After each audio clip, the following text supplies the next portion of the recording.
drunk, don't test the line, you hold it. If you're drunk, you've already surrendered your ability to lead.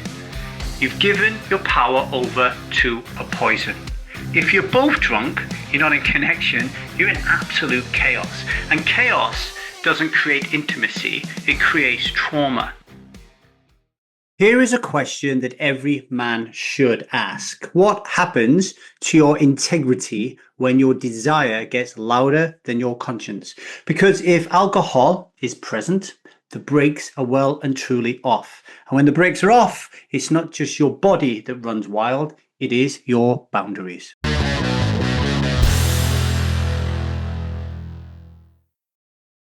Hello everybody, my name is LeeDavy. I am not an alcoholic. I refuse to be anonymous. I am someone who lives a self-led life, alcohol-free as fuck. And I spend every waking moment of that life helping other people do the same. Like right now, ladies and gentlemen. New York lawmakers are trying to close a loophole in their sexual assault laws. The new bill, which is going through, it's not Parliament over there, is it? Some legal process, says it is illegal to engage in sexual activity with someone who is intoxicated and hasn't given consent. Now, for some of you listening to that, you might think, yeah, that's obvious. But anyone who grew up in the UK, where I grew up in South Wales, in a culture soaked in the liquid lie, it's not that simple. You see, when I was younger, teenage years going into early 20s, drunk sex wasn't unusual. It was expected. You drank, you pulled, you had sex. It was just another Friday night. Nobody paused to ask, is this consensual? Nobody paused to ask, is this respectful? Nobody was even fully present. And the truth is, alcohol isn't used to dilute desire. It is used to supercharge it, to silence fear, to override conscience, to bypass clarity and blow straight through boundaries. And that is where the real danger lies. Because when a sexual urge is rising and executive function is failing, when your inhibitions are low and your nervous system is lit, you're not choosing, you are reacting. Now, this isn't about bad men.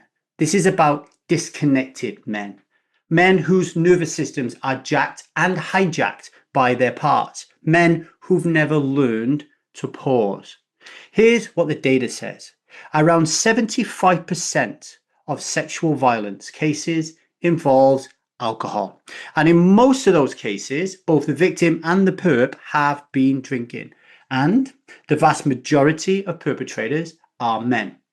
This isn't theory, ladies and gentlemen. This is reality. And it isn't happening in dark alleyways. It's happening at house parties, festivals, bedrooms, workplaces.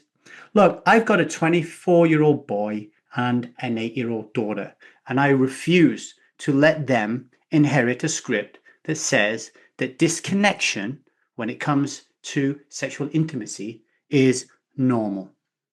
Now, we're about to take a short break, but let me ask you to sit on this. When desire flares and your inhibitions drop, who's in charge? Self or parts? Take a breath. We'll be right back.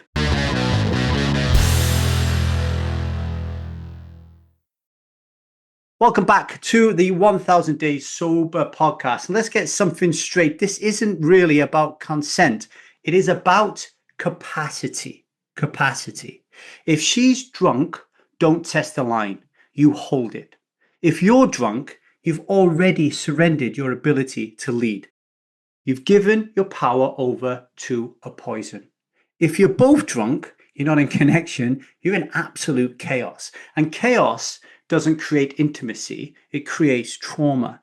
And this is why strivers don't drink alcohol. It's not because we're saints, it's because we know how quickly things can go to rat shit. Because we've seen it and because we've done it. And because we don't ever want to cross that line again, not even accidentally. And here's the truth.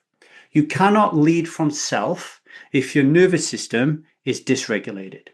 You cannot honor somebody's boundaries if yours have already gone. And you cannot protect others if you've abandoned yourself. This isn't just about alcohol. This is why I'm always banging on about the Strive method, helping you to be alcohol free as fuck and live a self-led life. Because this is about being a man in full integrity, about holding your desire, about creating a space between stimulus and response, knowing when to walk away, because when you live from self, you don't need the law to keep you in line. You are the fucking line. Okay?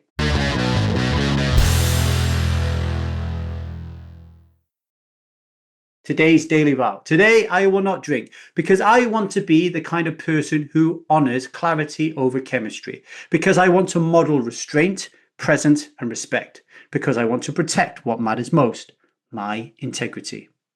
Some questions for you to reflect on as you go about your day to day. Have you ever crossed a line because you lost yourself? Have you ever numbed your sense of responsibility with alcohol? And what would it look like to stay present, fully, alcohol-free as fuck and self-led when it matters the most? Look, men, this is an invitation to you. You don't have to keep reacting. You can learn to respond. You can learn to lead. And the low-hanging fruit here, just stop drinking alcohol. Honestly, you will uncover a fucking superpower. And if you ever want to be a man, ditching the booze and ditching the alcohol and respecting women from a place of self and respecting yourself, powerhouse, man.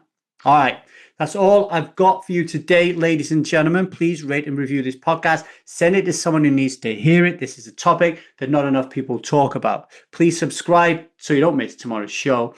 And if you want to learn to be a real man, and you want to learn to be self-led and alcohol-free as fuck, join the Strive Method 6-month powerhouse of a workshop that will help you to become alcohol-free as fuck and live a self-led life. Until tomorrow, much love and strive on. And remember today, stand in all your glory, look in a mirror and say, today, I will not drink alcohol. I'm not asking you to go 7 days, 30 days, forever. I'm asking you to just get through that little 2 to 3 hour window, which will be problematic to you today, because you've got this and you can do this. Much love and strive on.